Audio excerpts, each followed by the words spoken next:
E aí pessoal, bora terminar o PET 5? Nessa semana 4, vamos finalizar nossos estudos de taxonomia, dessa classificação dos seres vivos, estudando os 5 grandes grupos, os cinco grandes grupos que formam os seres vivos, que é o caso dos reinos. Lembra quando nós falamos que tem reino, filo, classe?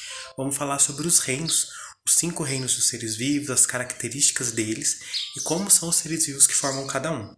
Então assistam esse vídeo com muita atenção, os outros lá do grupo e não deixem de fazer as atividades. Bora lá!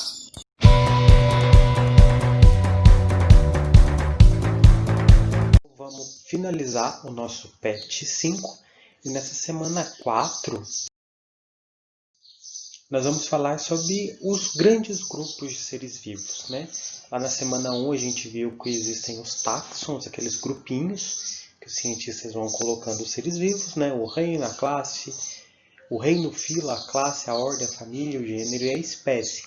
Hoje nós vamos estudar os 5 grandes reinos dos seres vivos, que vão incluir todos os seres vivos conhecidos. Sempre que se descobre algo novo e ainda se descobre espécies, principalmente nos mares, rios da Amazônia, nos mares em geral e grandes florestas como a Amazônia, você descobre muita coisa, como plantas, insetos, algumas aves.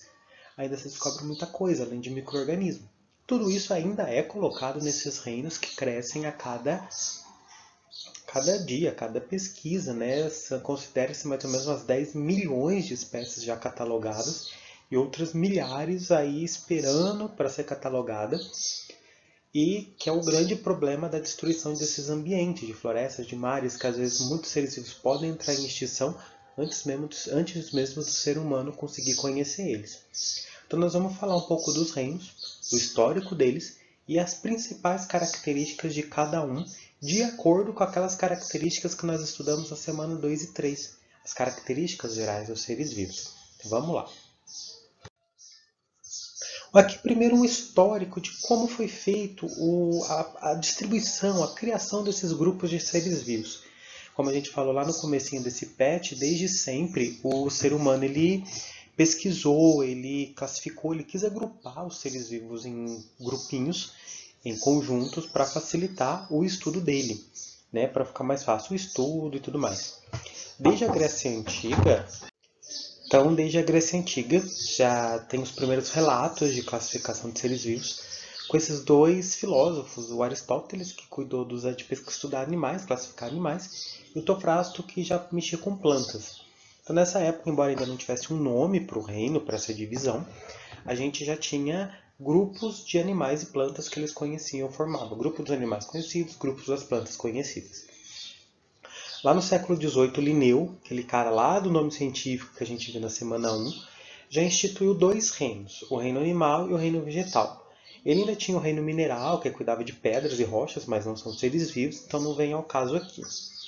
Seguiu essa classificação até por volta do século XIX, século XIX, quando descobriu os micro-organismos.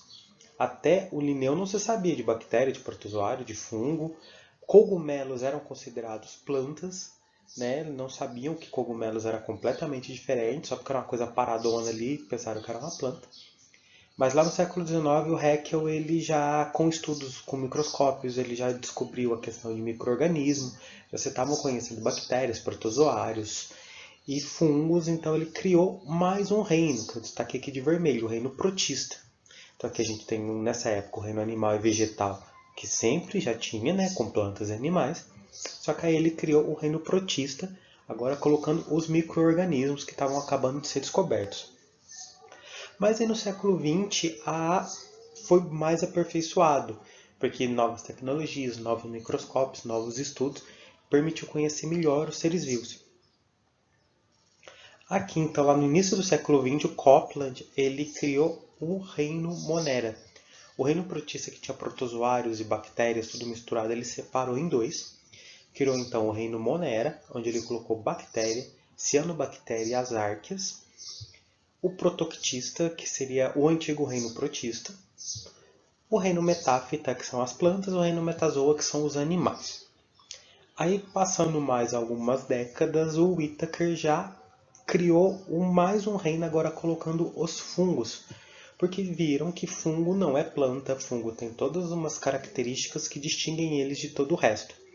Então o modelo que a gente segue hoje, principalmente aqui na escola, no ensino fundamental e médio, é o modelo dos 5 reinos do Ítalo, onde a gente tem o reino Monera, o reino das bactérias, o reino protista, dos protozoários e algas, o reino fungi com todos os fungos, o reino plantae com as plantas e o reino animalia com os animais, que é o que a gente vai ver no decorrer dessa aula aqui. Então, começando com o reino Monera. Com base naquelas características que a gente viu aí há 2 semanas atrás, os cientistas classificam os seres vivos, então, nesses reinos. Eles têm uma lista de características, eles vão pegando, esse ser vivo é assim, então vai para cá. Tem isso, tem isso, tem isso, tem isso, então vai para lá. Tem isso, tem isso, tem isso, vai para cá. Se surge algo que não tem nada com nada com nada, cria-se então um novo reino. Então, o reino Monera. Todos eles vão ser unicelulares, somente formados por uma célulazinha. Todos eles vão ser procariontes, ou seja, a célula deles não tem núcleo, o DNA está disperso aqui pelo citoplasma. Os moneras vão ser ou autotróficos, vão produzir seu próprio alimento, seja por fotossíntese ou outros processos, ou vão ser heterotróficos, vão decompor a matéria orgânica, ou vão ser parasitas, ou vão se alimentar de algo que existe na natureza. Nesse reino a gente encontra todas as bactérias, e bactérias parasitas que causam doenças ou não, e as cianobactérias, que são aquelas que fazem fotossíntese, né? Elas conseguem fazer fotossíntese e elas vivem na água em ambientes úmidos. O reino protista, existe também esse nome protoctista, que talvez vocês vão encontrar em alguns livros e vídeos. Eles podem ser uni- ou pluricelulares, podem ter uma ou várias células. Aqui já todos vão ser eucariontes, vai ter o núcleo lá dentro da célula, bonitinha, guardando o DNA. Os protistas podem ser autotróficos, fazendo fotossíntese, ou heterotróficos, se alimentando de outras fontes de alimento, parasitando algum ser vivo ou comendo coisas dissolvidas na água onde eles vivem. É o caso dos protozoários e das algas. Protozoários são esses serizinhos unicelulares. Acredita-se que eles deram origem aos animais. As algas podem ter tanto algas unicelulares, como essas aqui, ou pluricelulares. Aquelas algas que vivem no mar, que até usa para fazer sushi, né, enroladinho lá com a comida japonesa, são todas inclusas no reino protista. O reino fungi já vai ser o reino dos fungos, né, o último reino criado, porque viu que os fungos eram completamente diferentes das plantas, que é onde antes eles eram classificados. Os fungos podem ser uni- ou pluricelulares, né? Podem ter uma ou mais células. Aqui a gente tem exemplo de um fungo unicelular. Aqui a gente tem um exemplo de um fungo pluricelular.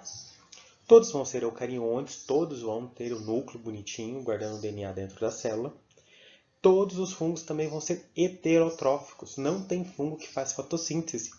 Foi uma das principais características quando finalmente descobriram isso, tirar ele do grupo das plantas. Porque planta faz fotossíntese, fungo não faz. Então como deixar um fungo ali dentro? Todos eles vão ser heterotróficos, eles vão decompor a matéria orgânica. Né? Nós já estudamos cadeia alimentar, os decompositores. Então eles vão se alimentar da matéria orgânica morta e absorvendo esses nutrientes. E os fungos eles têm uma diversidade muito grande, como tem os cogumelos, os bolores, esses unicelulares, aqui esse mais arredondado, existe fungo de vários formatos. Às vezes na internet você vê uns parecendo umas mãos saindo do chão, uma coisa, o pessoal brinca falando que é coisa assustadora. Então os fungos têm uma diversidade de formas muito grande, que a gente vai ver no próximo PET. E o reino planta, também chamado de reino metáfita, que é o reino das plantas. Todos vão ser pluricelulares, você não acha a planta com uma célula só, não tem. Todas com mais células, várias células. Todas as plantas são eucariontes, elas possuem um núcleo nas suas células. Todas vão ser autotróficas, elas vão fazer fotossíntese, elas vão produzir o próprio alimento. E existe uma diversidade grandíssima de plantas que a gente observa por aí. Árvores, arbustos, plantas rasteiras, coisa que é como a gente está vendo nessa imagem aqui. A principal característica delas que vai diferenciar, por exemplo, Animais é a questão da fotossíntese. As plantas são autotróficas, os animais não vão ser. E falando dos animais, o último reino então, o reino Animalia, também chamado de Metazoa, são formados pelos animais que serão todos pluricelulares. Você não tem animal unicelular, pode ter animal microscópico, tipo o tardígrado aqui, mas ele tem várias células. Todos vão ser eucariontes, todos possuem o núcleo dentro das células e todos são heterotróficos. Não tem animal que faça fotossíntese. Todo animal vai precisar caçar, vai precisar se alimentar de uma planta, se alimentar às vezes de coisa morta, mas ele precisa se alimentar de algo já existente na natureza. Ele sozinho não consegue produzir seu alimento. E tá, passou um tempo depois daquela classificação do Whittaker, esse carinha aqui, o Carl Woese, lá em 1990 ele propôs um novo meio de classificação, que é usado hoje, embora às vezes na escola não se fale tanto dele, ainda se fale muito dos 5 reinos, mas ele propôs a um grupo acima do reino, que é o domínio. Ele analisou RNA, que é uma substância meio que prima do DNA, que está dentro do ser vivo, da célula dele, e dividiu aqueles 5 reinos em 3 grandes grupos. Com base também ele analisou RNA, parentesco, evolução, e seriam esses 3 grandes grupos que ele chamou de domínio. Vai ter o domínio bactéria, que aqui você vai ter um grupo chamado de eubactéria. Seriam as bactérias verdadeiras, no caso das bactérias e cianobactérias. Vai ter o domínio archaea, que é das arqueobactérias, que eram os tipos, ou arqueias, ou arqueas, também é um nome mais atual desse tipo de ser vivo. São seres vivos como sendo primas das bactérias, são muito semelhantes a elas, mas não são bactérias.